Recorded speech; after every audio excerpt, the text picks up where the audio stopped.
Hello, I am Hello, Vanessa Owen. I'm Gavin Stewart. We're the co-directors of Stewart Owen Dance, and we are based in Asheville, North Carolina. And we're so excited to be coming back. We've participated in the festival in a few different ways over the years, but it's been a few years now since we've been involved, and it's just really exciting to be circling back into the circle. Yeah. Well, we started working together over 10 years ago now, really kind of duet heavy work. And I think almost in the way that Eric spoke about, oh yeah, I guess I have sort of fallen into like technology work. We sort of fell into having a company and without seeking to. And it started with doing a lot of duets, taking them to festivals, and then starting to collaborate more with dancers in our region, and then beginning to cast wider nets. And now our work really centers around building relationships and communities in Asheville and in North Carolina and in the Southeast, kind of in that order. And the work that we are bringing to North Carolina Dance Festival is very much a growth from that duet world, because we'll be bringing a really large group. It's our first time with a group of this size. I don't know if you want to speak a little more about where we are Yeah, with that. sure. Yeah. So our approach to creating is very collaborative, and it's very much about conversations we have together and cross-hatching those ideas to create something that is that can only stand with all of us, or both of us, at least is where it started. And so now we're trying to bring that into the process of working in groups, and we've been navigating the challenges and the successes of that, and how we co-generate with others in the room, but also keep a very distinct relational interests. A lot of the work that we make is about our interactions with others, our interactions with the world and society. And so we're sort of like amplifying that now with, I think we'll be bringing 10 dancers to NCDF. And so the work that we are setting, we premiered at ADF last year, but is an extension of that concept. At ADF, we premiered it with 6 dancers, and we're growing even more to 10 dancers, and we're navigating bringing everybody having an individual voice within that, and having a collective shared voice within that. So it's kind of the growth of that. So we're collaborating with UNCSA in order to bring these wonderful students from UNCSA to join us at NCDF this fall, and to continue to sort of work in this manner that is communal, in a communal manner, and all the wonderful and messy things that that holds. Let's hear a little bit more about maybe the original creative process for this. I know it was created at American Dance Festival for the Maiden NC program in 2024. Where did the seed of the idea for the front come from for you? Yeah, well, it's also hard to remember, even though it was only a year ago. And it's because we created this piece that at the end of a year that was like the wildest year of work and creating for us. We had just finished was it a 75-minute new work? And so we had and we made that work, the 75-minute work, in just a few weeks with the dancers we were working with. And then we went almost immediately into process for this piece, the front. And we were just kind of like, I don't know what I have left in me.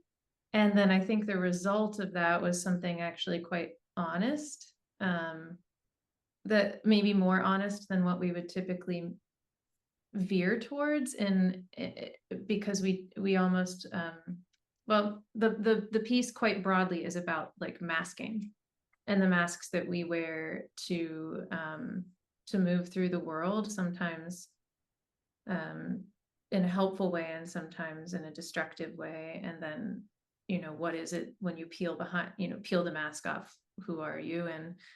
And kind of for us feeling like we were in this place of like, well, I guess we just got to fake it till we make it, like we'll see what happens. And then, and then a lot more that I think was kind of the seed of the feeling. And then it's become a lot more since then.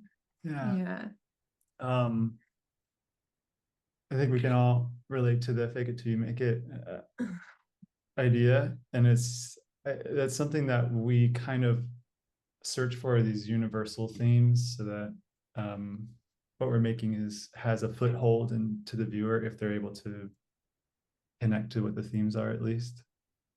And the moment in our lives, like, was essentially, I had just read this a book on writing, actually, and it was talking about process, and I was like, oh man, we never afford ourselves this time away, and here we are again in this situation where we're creating a dance right up against a show and not taking time to reflect on it before we perform it or before we come back to it.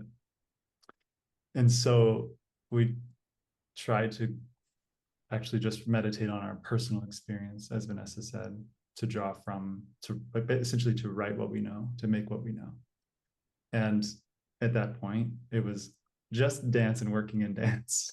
This is only just over a year ago. And a lot has changed in the last year, but the expression of the dance is coming from this tension between us in our personal lives of becoming where we were dancer choreographers when we moved here, primarily dancers, then sort of more choreographer and dancer, and then now kind of more choreographer, director, and dancer is the tertiary part of who we are as individuals now. And but through trying to unearth this sort of like, why do I feel this tension in my day-to-day life of this like pull to one thing, and I know it's the thing I should be doing, and this desire that I have for another thing. And this feeling like it's almost more of a performance to be all of the other roles than it is to actually be a performer. Yeah. And that like we're putting on the show of being all the other hats we wear. Yeah. And I think like having talked with our dancers and with a lot of people, it's something that most people feel and identify with, maybe, in different ways than we do. And so in order to sort of make something that wasn't just about our own experience, we wanted to think about, well, it very much is like a show when you watch it. And that's okay to say, and I won't say too much more about the dance, but we wanted to research more, like I said, in the universal side. So it sparked us to think about service industry, other people who work in places where they essentially have to put on a performance in order to do their job, that may not be as obvious as being a performer on stage. And so that kind of led us to do a lot of like artistic research into I love, like, in our process to like look at photographs and try to connect the dots between where these photographs all kind of might live in one field, and try to understand what it is that isn't, like, why I might be drawn to them, and then sort of make a dance from there. And so the lead up to the piece before we made any material was a lot of like what trying to tap into the unseen things. And so that's really it. I mean, that's kind of the source for the dance. So we made it really quickly. We made it in 2 weeks, though. We had 2 weeks for a 20-minute dance instead of 3 weeks for a 75-minute dance. So it felt like tons of space. And And I think as a part of our development and reading, and we're constantly trying to learn as we're making this, you know, I'm never really satisfied with the things that we make. And we're always trying to look for ways to shape it up, to tune it up. And so was reading also, as well as a book on writing, of rereading Doris Humphrey's The Art of Making Dances, or is that the title of the book? That's it. Yeah. Anyway, just got some very opinionated dance making passages in there, but it was just a sort of a guide of like, oh right, this is one of those moments we're making a dance that's about a story people know. So while this is not a narrative per se, the moments have to be situations that are that have to say something that are relatable. Mhm. So, that's sort of where the goals were, and then we got in with the dancers and just generated a bunch of material, and then slapdash cut it together and said, this works, this doesn't work, and just kind of put our editor hats on for a day or two, and then we performed. Yeah. Well, you said you, because of the pace of some of those projects, you hadn't had the time to kind of step away and reflect on it.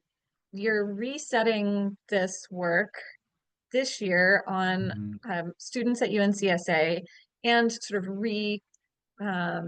re-rehearsing it with your company for the dance festival. Has anything shifted in the dance or in your thinking about the dance, having had a year away from it?